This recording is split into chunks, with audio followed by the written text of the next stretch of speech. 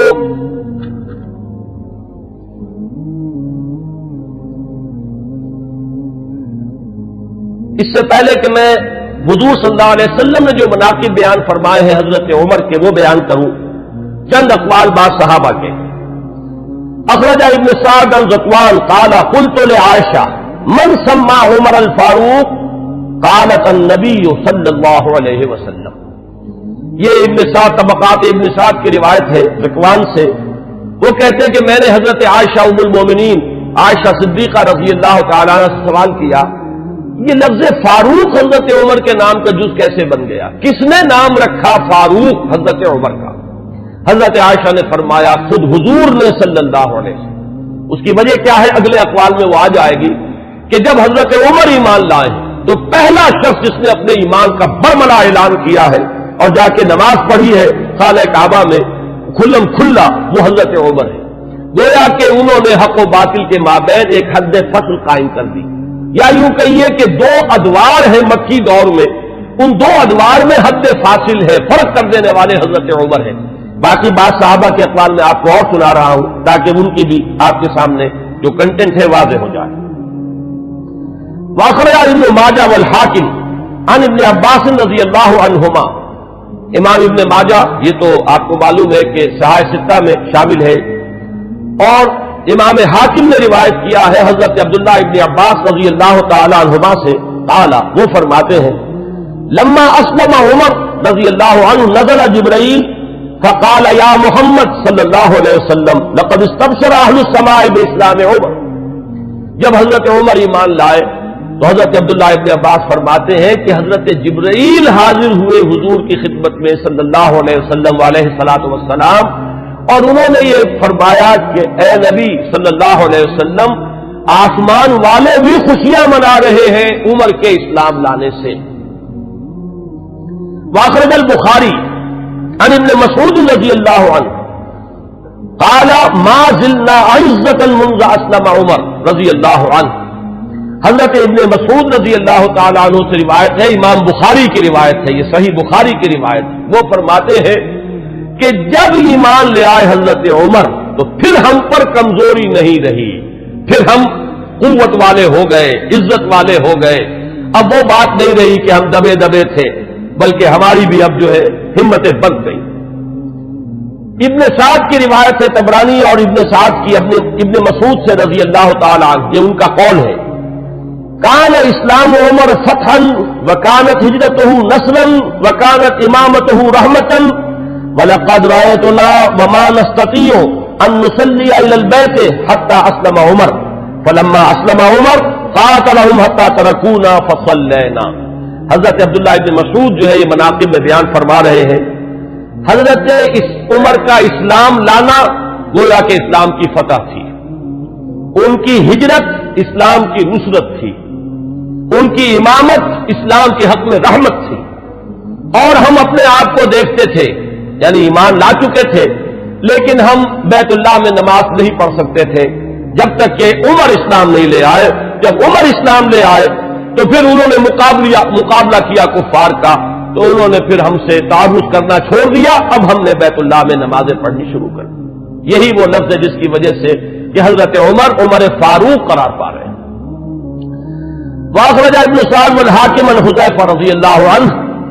لما اسلم عمر كان الاسلام كالرجل المقبل لا يزداد الا قربا فلما قتل عمر كان الاسلام كالرجل المدبر لا يزداد الا بعدا۔ یہ بہت ہی حکیمانہ قول ہے حضرت حذیفہ کا رضی اللہ تعالی عنہ، اور اسے امام حاکم نے اور ابن سعد نے دونوں نے روایت کیا ہے۔ یہ حضرت حذیفہ فرما رہے کہ جب حضرت عمر اسلام لے آئے تو اسلام ایک آنے والے شخص کے مانند ہو گیا کہ جو شخص آ رہا ہو وہ ہر لحظہ آپ سے قریب تر ہوتا چلا جا رہا ہے۔ گویا کہ یہ اسلام کی ترقی کا ایک اور اسلام کے اقبال کا یہ ایک کی علامت بنا ہے حضرت عمر کا اسلام لانا۔ ولما قتل عمر، اور جب عمر شہید کر دیے گئے رضی اللہ تعالی عنہ، کان الاسلام كالرجل المدبر، تو اب اسلام ایک جانے والے شخص کے مانند ہو گیا، لا يزداد الا بعدا، کہ جو جانے والا ہے وہ ہر قدم جو اٹھاتا ہے وہ ہم سے اور دور ہوتا چلا جاتا ہے۔ گویا کہ اسلام کی عزت کا جو نقطۂ عروج ہے، کلائمیکس ہے، وہ حضرت عمر کی ذات ہے کہ در حقیقت ان کے ساتھ ہی اسلام کا دور اقتدار شروع ہوا، غلبہ دور۔ وہ حدیث جو ہے بہت اہم ہے جو امام مسلم لائے ہیں حضرت ابو ہریرہ رضی اللہ تعالی عنہ سے کہ حضور نے فرمایا بدا الاسلام غریبا وسیعود کما بدا فطوبى للغرباء۔ اسلام کا جب آغاز ہوا ہے تو وہ اجنبی سا تھا، لوگ اس کے جاننے پہچاننے والے نہیں تھے، کچھ اس کے ہمدرد و غمخوار نہیں تھے، بلکہ اصل میں تو مخالفت تھی، مقابلہ تھا۔ حضور نے فرمایا کہ اب اگرچہ دور آ گیا ہے کہ اسلام کو غلبہ حاصل ہو گیا، لیکن عنقریب اسلام پھر اسی حالت کو لوٹ جائے گا۔ تو تہنیت ہو، مبارکباد ہو، خوشخبری ہو ان لوگوں کے لیے جو جب اسلام حالت غربت کو پہنچ جائے تو وہ بھی اسلام کے دامن سے وابستہ رہے، چاہے وہ خود بھی لوگوں کے اندر جو ہے ان کو پہچانا نہ جائے، اجنبی ہو کر رہ جائیں، انہیں دقیانوسی کہا جائے، لیکن وہ اسلام کے دامن سے وابستہ رہے، ان کے لیے تہنیت اور مبارکباد ہے۔ اس حدیث میں سمجھیے تو یوں کہا جا سکتا ہے کہ حضرت عمر ہے وہ حد فاصل، کہ وہ بدا الاسلام غریباً سے اسلام کا جو دور اقتدار شروع ہو رہا ہے، غلبے کا دور، قوت اور عزت کا دور، وہ حضرت عمر کی ذات سے ہے، اور پھر جو ڈھلوان شروع ہو گئی ہے وہ بھی حضرت عمر رضی اللہ تعالیٰ عنہ کی شہادت سے۔ واخرج طبرانی عن ابن عباس رضی اللہ عنہما قال اول من جہر بالاسلام عمر بن الخطاب، سب سے پہلے جس شخص نے اسلام کا اعلان کیا علی الاعلان وہ حضرت عمر ہے۔ یہ حضرت عبداللہ ابن عباس رضی اللہ تعالیٰ عنہما کا قول ہے۔ ہجرت کے ضمن میں بھی ایک روایت ہے، میں چاہتا ہوں کہ اگرچہ اس کا ذکر پہلے بھی آیا ہے لیکن آج لفظاً میں سنا دینا چاہتا ہوں۔ اخرج ابن عساکر عن علی رضی اللہ عنہ، اس روایت کے راوی حضرت علی ہیں۔ قال ما علمت احد الحاجر الا مختفیا الا عمر بن الخطاب، حضرت عمر فرماتے میں نہیں جانتا کسی بھی شخص کو مگر یہ کہ اس نے ہجرت کی ہے خفیہ طریقے پر سوائے عمر بن الخطاب، یعنی جو بھی ہجرت کے لیے نکلتا تھا خفیہ طریقے سے نکلتا تھا، لوگوں کو معلوم نہ ہو جائے، خواہ راستہ روکیں گے، کوئی تکلیف پہنچائیں گے، سوائے حضرت عمر کے۔ اب آپ اس حضرت علی رضی اللہ تعالیٰ عنہ کی زبان سے حضرت عمر کی جو ہجرت ہے اس کا پورا واقعہ سنیے۔ فَإِنَّهُ لَمَّا هَمَّ بِالْهِجْرَةِ، اس لیے کہ جب حضرت عمر نے ارادہ کیا ہجرت کا، تَقَلَّدَ سَيْفَهُ، تو انہوں نے اپنی جو ہے تلوار جو ہے وہ لی، گردن میں ڈالی، وَتَنَكَّبَ قَوْسَهُ، اپنی کمان جو ہے وہ اپنے کندھے میں ڈالی، وَانْتَقَضَا فِي يَدِهِ أَسْهُمًا، اور اپنے ہاتھ میں تیر بھی لے لیے تیار کہ کمان سے کے ساتھ جو ہے وہ تیر جو ہے ہاتھ میں موجود ہو۔ وَأَتَى الْكَعْبَةَ، اور آئے وہ مسجد حرام میں کعبے کے پاس، وَأَشْرَافُ قُرَيْشٍ بِفِنَائِهَا، اور قریش کے بڑے بڑے سردار جو ہے وہ کعبے کے صحن میں، یہی جس وقت مسجد حرام کہلاتی ہے، خانہ کعبہ تو وہی گھر ہے، اس کے ساتھ جو صحن ہے یہ فنا ہے اس کا صحن ہے. فطاف سبعا تو 7 چکر لگائے حضرت عمر رضی اللہ تعالیٰ عنہ نے اسی کیفیت کے اندر خانہ کعبہ کے. ساتھ ہی آپ کو معلوم ہوگا اشواط ہوتے ہیں جب عمرے کے لیے یا حج کے اندر جب بھی وہ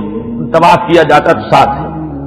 ثم صلی رکعتین عند المقام پھر مقام ابراہیم کے پاس آ کر پورے سکون سے 2 رکعتیں پڑھی. ثم اتی حلقہم واحد واحدۃ پھر جو لوگ بیٹھے ہوئے تھے ایک ایک کے پاس آ کر انہوں نے کہا فقالت شاہق الوجوہ لوگ چہرے جو ہے وہ کملا گئے عزت ختم ہوئی. اور اس کے بعد فرمایا من اراد ان تسکنہ امہ اور ییتم ولدہ اور ترمل زوجتہ جس شخص کی بھی یہ خواہش ہو کہ اسے روئے اس کی ماں اور یتیم ہو جائے اس کے بچے اور بیوہ ہو جائے اس کی بیوی فلیلقنی وراء ھذا الوادی تو وہ آئے اور اس وادی کے پیچھے ذرا مجھ سے مقابلہ کر لے. یہ اعلان کر کے ذرا الفاظ غور کیجئے جس کا بھی ارادہ ہو جو چاہتا ہو کہ اسے اس کی ماں روئے اور اس کے بچے یتیم ہو جائیں اور اس کی بیویاں یا بیوی جو ہے وہ بیوہ ہو جائے تو ذرا آ جائے میرا مقابلہ کر لے. فرمایا حضرت علی فرماتے فما تبعہ منہم احد ان میں سے کسی کو یہ جرأت نہیں ہوئی کہ وہ حضرت عمر کا پیچھا کرتا. اس کے بعد اب چند احادیث میں آپ کو سنا رہا ہوں جو حضرت عمر کی شان میں اگرچہ امام سیوطی نے تو یہ بہت سے اس میں نقل کیے ہیں لیکن میں یہ چاہتا ہوں کہ صرف صحاح کی جو روایات ہے وہ آپ کو سناؤں. باقی یہ کہ ابن عساکر اور حاکم مختلف اور طبرانی یہ جو یعنی کتابیں حدیث کی ہیں جن کا درجہ بہرحال وہ نہیں ہے وہ آپ میں سے جس کو بھی شوق ہوگا وہ اس کو اپنے طور پر مطالعہ کر لے گا. لیکن یہ روایات جو ہیں یہ تو متفق علیہ. اخرج الشیخان عن ابی ہریرہ رضی اللہ عنہ. اب یہ حضرت امام بخاری اور امام مسلم دونوں کی یعنی کا اتفاق ہے اس روایت پر. قال حضرت ابو ہریرہ فرماتے ہیں قال النبی علیہ الصلوۃ والسلام حضور صلی اللہ علیہ وسلم نے فرمایا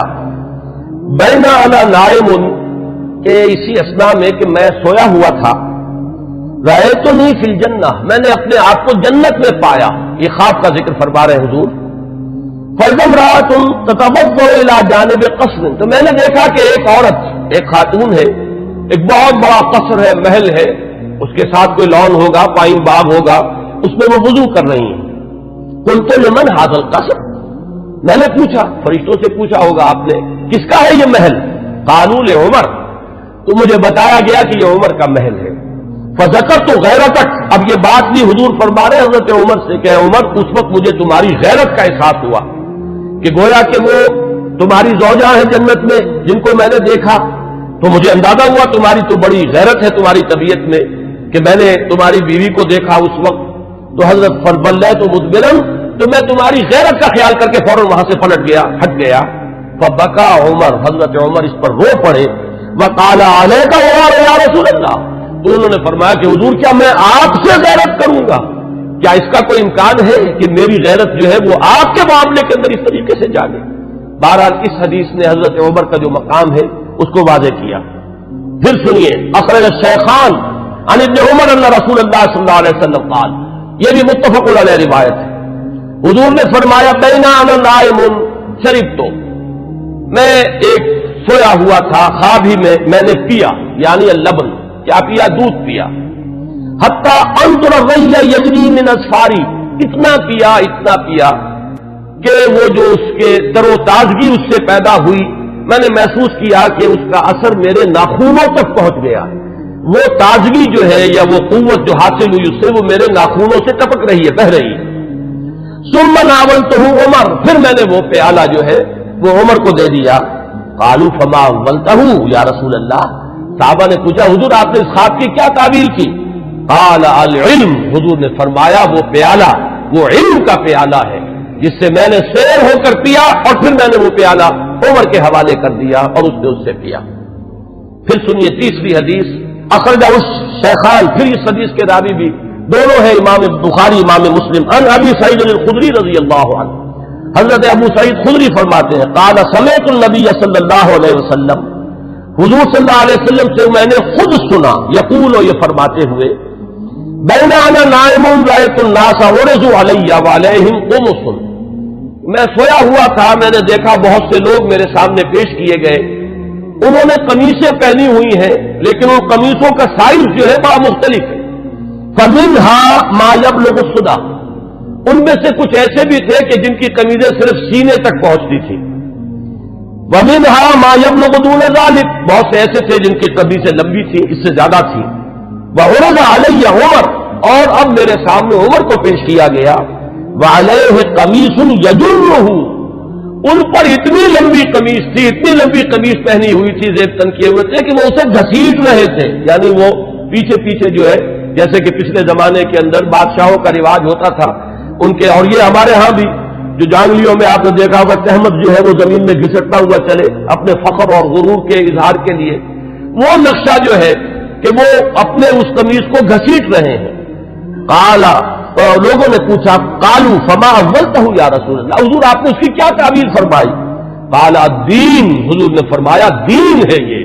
لوگوں کے حصے میں دین کے مختلف حصے آئے ہیں، کسی کے پاس بہت ہے، کسی کے پاس کم ہے، کسی کے پاس زیادہ ہے۔ حضرت عمر رضی اللہ تعالی عنہ کو اللہ تعالیٰ نے دین کی دولت سے جس درجے سرفراز فرمایا وہ اس حدیث میں اس تمثیل سے واضح ہوئی۔ پھر سنیے، یہ بھی پھر متفق علیہ روایت ہے، یہ میں چاہتا ہوں کہ آپ حضرات کے سامنے یہ چیزیں آئیں تو اس پوری سند کے ساتھ آئیں، کس درجے کی یہ روایات ہے، یہ کہانیاں نہیں ہیں، یہ صرف زور خطابت نہیں ہے کہ جو لوگ اپنے انداز کے اندر آپ حضرات کے سامنے بیان کرتے ہوں، بلکہ یہ کہ یہ حقائق ہیں وہ کہ جو ہمارے ہاں مستند ترین، اب ظاہر بات ہے کہ قرآن کے بعد مستند ترین ہمارے ہاں تو یہی دو کتابیں ہیں، صحیحین، صحیح بخاری اور صحیح مسلم، اس میں کسی کو بھی اہل سنت میں کسی شک و شبے کی گنجائش نہیں، اور ان کی یہ متفق علیہ روایات ہے۔ اس کے راوی حضرت سعد بن ابی وقاص رضی اللہ تعالی عنہ قال قال النبی علیہ الصلوۃ والسلام یا ابن الخطاب، حضرت سعد بن ابی وقاص فرماتے ہیں کہ حضور صلی اللہ علیہ وسلم نے فرمایا، اے خطاب کے بیٹے رضی اللہ عنہ، والذی نفسی بیدہ ما لقیک الشیطان سالکا فجا قط الا سلک فجا غیر فجک، اے خطاب کے بیٹے میں یہ دیکھتا ہوں کہ جس راستے سے تو چل رہا ہوتا ہے شیطان جو ہے اس راستے سے کہیں کترا کر کسی اور گھاٹی سے نکل جاتا ہے، یعنی وہ آمنا سامنا کرنے کی قوت نہیں رکھتا ہے عمر تمہارے ساتھ۔ اب روایت جو ہے یہ صرف بخاری کی ہے، متفق علیہ نہیں، لیکن اصح الکتب بعد کتاب اللہ تو یہ صحیح بخاری ہے۔ عن ابی ہریرہ قال النبی علیہ الصلوۃ والسلام لقد كان فيما قبلكم من الامم ناس محدثون فإن يكن في امتي احد فإنه عمر، حضرت حضور صلی اللہ علیہ وسلم کا فرمان کیا ہے؟ حضرت ابو ہریرہ راوی ہے کہ حضور نے فرمایا کہ تم سے پہلی جتنی امتیں گزری ہیں، جتنے رسولوں کو اللہ تعالیٰ نے امتیں عطا فرمائی، ان میں محدث ہوتے تھے۔ محدث وہ ہے، اس کو میں نے پہلے بھی کبھی عرض کیا تھا کہ یہ لفظ جو ہے زبر اور زیر کے فرق سے بہت اس کے اندر معنی کا جو ہے فرق واقع ہو جاتا ہے۔ محدث، یہ تو ہمارے ہاں محدثین کرام، امام بخاری، حدیث نبوی کے ماہرین عالمین، وہ ہے محدثین، اور محدث وہ شخص ہوتا ہے جس سے اللہ کلام کرے، جس سے اللہ کی طرف سے الہام ہوتا ہو، وہ محدث ہے۔ حضور نے فرمایا کہ تم سے پہلے جتنی امتیں بھی گزری ہیں ان میں محدث ہوتے تھے، میری امت میں اگر کوئی محدث ہے تو وہ عمر ہے رضی اللہ تعالی عنہ۔ اس کا ایک بڑا گہرا تعلق ہے کہ کتنی چیزیں، کتنے معاملات ہیں، اگرچہ میں نے نشان تو اور بہت سی روایات کے اوپر بھی لگائے ہوئے ہیں، لیکن میں سمجھتا ہوں کہ میں اسی پر اکتفا کروں۔ البتہ ایک چیز جو ہے حضرت عمر رضی اللہ تعالیٰ عنہ کے مناقب میں جو اہم ترین ہے، وہ میں چاہتا ہوں کہ ذرا چند منٹ اور لے کر آپ کے سامنے بیان کر دوں، اور وہ اسی سے کہ محدث اس شخص کو کہتے ہیں جس سے اللہ ہم کلام ہوتا ہو، جس پر الہام ہوتا ہو، جس کا ملائے اعلیٰ کے ساتھ اتنا گہرا روحانی تعلق ہو، جس کی ذہنی مناسبت ہو کہ جو بات جو ہے دین میں ابھی آئی نہیں ہے وہ بھی حضرت عمر رضی اللہ تعالیٰ عنہ کے مزاج کی مناسبت سے ان پر منکشف ہو جاتی تھی۔ چنانچہ آپ نے خطبوں میں، ہمارے ہاں اہل سنت کے خطبوں میں جب مختلف نام لیے جاتے ہیں خلفائے راشدین کے، تو ہر ایک کی شان میں کچھ الفاظ بارہا آپ نے سنے ہوں گے۔ چنانچہ حضرت ابوبکر کے بارے میں الفاظ آتے ہیں کہ تمام لوگوں میں انبیاء کے بعد بالاتفاق جو افضل ترین انسان ہے وہ حضرت ابوبکر ہیں. حضرت عمر کے بارے میں الفاظ آتے ہیں الذی کان رأیہ موافقا بالوحی والکتاب، عمر بن الخطاب رضی اللہ عنہ. اس میں چونکہ کچھ قافیہ بھی ملانے کی جن حضرات نے بھی یہ خطبہ مرتب کیا ہے، تو عربی زبان میں چونکہ اس کی بھی ایک اہمیت ہے، صوتی آہنگ ہوتا ہے، تو کچھ قافیے بھی ملائے گئے ہیں. جامع آیات القرآن عثمان ابن عفان رضی اللہ تعالیٰ عنہ، اس طریقے سے. تو حضرت عمر کے بارے میں یہ الفاظ آپ نے بہت سنے ہوں گے کہ الذی کان رأیہ موافقا بالوحی والکتاب، وہ شخص کہ جس کی رائے وحی اور کتاب کے موافق تھی. میں نے ایک مرتبہ یہ عرض کیا تھا اور آج پھر جسارت کر رہا ہوں کہ غیر شعوری طور پر ان الفاظ نے حضرت عمر کا درجہ گھٹا دیا ہے، اس لیے کہ یہ شان تو ہر صحابی کی ہے. ہو ہی نہیں سکتا کہ وحی اور کتاب کے موافق ان کی رائے نہ ہو. جب وحی اور کتاب آ گئی تو اب کسی صحابی کی یہ شان ہے ہی نہیں. جیسے کہ قرآن مجید میں فرمایا گیا کہ ما کان للمؤمن ولا مؤمنۃ اذا قضى الله امرا ان يكون له الخيرة في امره. جب اللہ اور اس کے رسول کی طرف سے کوئی فیصلہ صادر کر دیا جائے پھر کسی مومن اور مومنہ کے لیے یہ ممکن ہی نہیں ہے کہ اس کے بعد بھی وہ کوئی اپنا اختیار سمجھے اور اپنی کوئی رائے علیحدہ رکھے. تو اس حد تک تو حضرت عمر کی بات بھی اگر ہے تو وہ تو تمام صحابہ کے ساتھ ہے. اصل شان تو یہ ہے کہ الذی کان الوحی والکتاب موافقا برأیہ. حضرت عمر کی شان یہ ہے کہ وحی اور کتاب نازل ہوئی ہے ان کی رائے کی موافقت میں. ایک رائے ان کی طرف سے پہلے آئی ہے اور کلام اللہ میں وہ حکم اس کے مطابق نازل ہو گیا ہے. ظاہر بات ہے کہ اس کا سبب نزول یہ نہیں ہے کہ حضرت عمر نے یہ فرمایا معاذ اللہ، لیکن یہ کہ وہ موافقت نزول سے قبل کی مناسبت، وہ ذہنی اور باطنی اور روحانی اور قلبی جو مناسبت حضرت عمر کو حاصل تھی اس حقیقت کے ساتھ، اس کی وجہ سے جو بات آپ کے ذہن میں آتی تھی اسی کے مطابق قرآن مجید میں پھر حکم نازل ہو جاتا تھا. امام عبداللہ شیبانی نے 21 اس کی مثالیں دی ہیں، جس کو کہ یہاں اس وقت جو ہے میں ظاہر بات ہے کہ نقل نہیں کر سکتا. ان میں سے 5-6 جو بہت اہم ہے وہ میں گنوا رہا ہوں. سب سے پہلی بات یہ کہ حضرت عمر نے یہ فرمایا تھا، عرض کیا تھا حضور صلی اللہ علیہ وسلم سے لَاتَّخَذْنَا مِن مقام ابراہیم مصلی. حضور کیا ہی اچھا ہو اگر ہم مقام ابراہیم کو اپنی جائے نماز بنائیں، ہم یہاں پر نماز ادا کیا کریں. فَنَزَلَتْ، اور اس کے بعد یہ آیت نازل ہو گئی وَاتَّخِذُوا مِن مقام ابراہیم مصلی. یہ الفاظ جو ہے تقریباً بالکل وہی ہے کہ جو الفاظ حضرت عمر نے اپنے قول میں استعمال کیے تھے بالکل اسی کے مطابق یہ وہی نازل ہوئی. اسی طرح دوسری بات حضرت عمر ہے جنہوں نے حضور صلی اللہ علیہ وسلم سے فرمایا، عرض کیا تھا یا رسول اللہ يدخل على نسائك البر والفاجر فلو امرتهن يحتجبن، کہ حضور آپ کے گھروں میں مومن بھی آتے ہیں، منافق بھی آ جاتے ہیں، نیک بھی آتے ہیں اور فاجر قسم فاسق قسم کے لوگ بھی آ جاتے ہیں، تو کیا ہی اچھا ہو اگر آپ اپنی ازواج کو پردے کا حکم دیں. فنزلت آیت الحجاب، اس کے بعد جو ہے وہ حجاب والی آیت نازل ہو گئی. نمبر 3 واجتمع نساء النبی علیہ الصلوۃ والسلام فی الغیرہ. قلت، حضرت عمر یہ فرماتے ہیں کہ جب حضور صلی اللہ علیہ وسلم کے ازواج مطہرات نے وہ ایک ایکا کر لیا تھا، یہ واقعہ ہے جو آتا ہے سیرت میں، حضور صلی اللہ علیہ وسلم سے نان نفقے کے مطالبے کے لیے کہ کچھ ہمارا بھی جو ہے روزینہ بڑھا دیا جائے، کچھ ہمارے لیے بھی وسعت ہو جانی چاہیے. جیسے حضرت فاطمہ حاضر ہوئی تھی حضور کی خدمت میں کہ اب تو عام لوگوں کے گھروں کے اندر جو ہے بڑی خوشحالی ہے، تو مجھے بھی کوئی کنیز یا غلام عنایت ہو جائے. اسی طرح ازواج مطہرات کا معاملہ ہے، انہوں نے بھی اسی دلیل سے کہ اب تو عام لوگوں کے گھروں کے اندر بڑی خوشحالی ہو گئی ہے تو کچھ نہ کچھ ہمیں بھی وسعت اور کشادگی کا انتظام کر دیا جائے. تو جب یہ معاملہ ہوا تو حضرت عمر نے یہ کہا تھا، جو الفاظ فرمائے تھے اس کے مطابق وہ آیت نازل ہوئی عسى ربه ان طلقكن ان يبدله ازواجا خيرا منكن. یہ تیسری مثال ہے. چوتھی مثال، بدر کے اسیروں کے ضمن میں جب مشورہ ہوا حضرت عمر کی رائے یہ تھی کہ ان سب کو قتل کیا جائے. نہ صرف یہ کہ قتل کیا جائے بلکہ جو بھی رشتہ دار ہو کسی اسیر کا مسلمانوں میں سے قریب ترین رشتہ دار وہ اپنے ہاتھ سے اسے قتل کرے. اگرچہ حضور صلی اللہ علیہ وسلم پر تو آپ کو معلوم ہے کہ غلبہ تھا، رافت، رحمت، شفقت، نرمی اسی لیے قرآن مجید میں 2 جگہ وہ آیت نازل ہوئی ہے کہ حضور سے فرمایا اللہ نے کہ نبی آپ کی نرمی کے یہ لوگ حقدار نہیں ہیں، یہ کفار اور منافقین، آپ کی نرمی اہل ایمان کے حق میں ہو تو کیا کہنے ہیں، مطلوب ہے، لیکن یہ آپ کی اس نرمی سے جو بیجا فائدہ اٹھا جاتے ہیں کفار و منافقین، تو ذرا آپ اپنی طبیعت میں ان کے لیے سختی پیدا کیجیے۔ یا ایھا النبی جاہد الکفار والمنافقین واغلظ علیہم، 2 جگہ پر یہ آیت آئی ہے، سورہ تحریم میں بھی ہے، سورہ توبہ میں بھی ہے۔ تو وہی بات جو ہے یہاں پر ہوئی تھی کہ حضور کی طبیعت میں بھی غلبہ تھا، اور حضرت ابوبکر انتہائی رقیق القلب،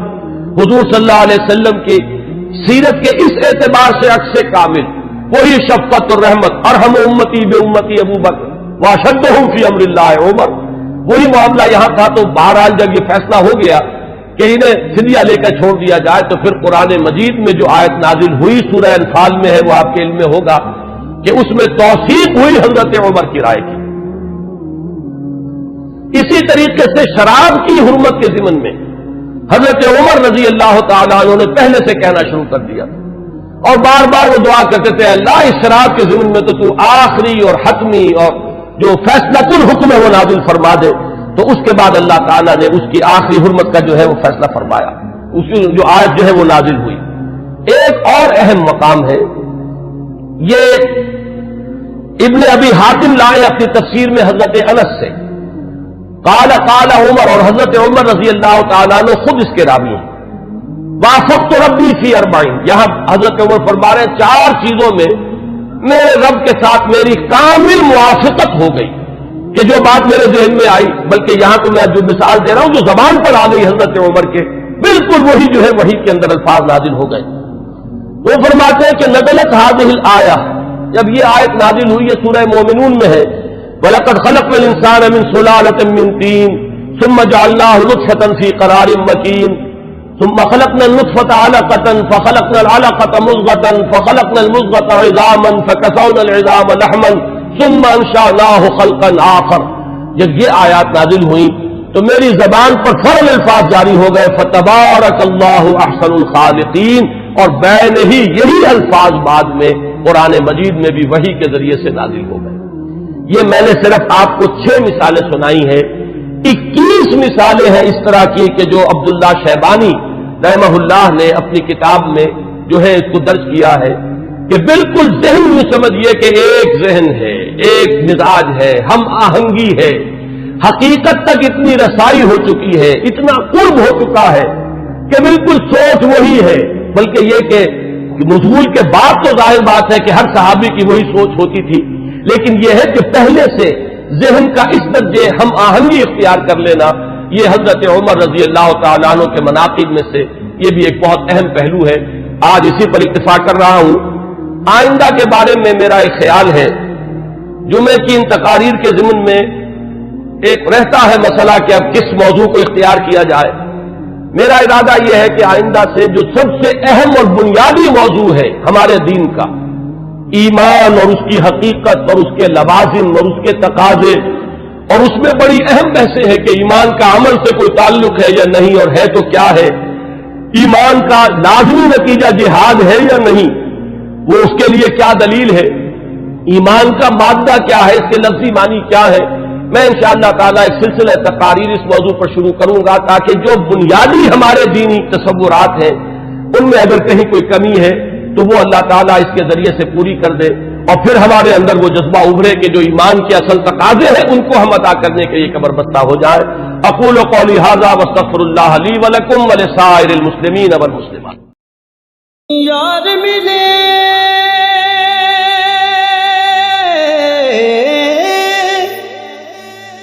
دلدار ملے تد یاری لاون چشے،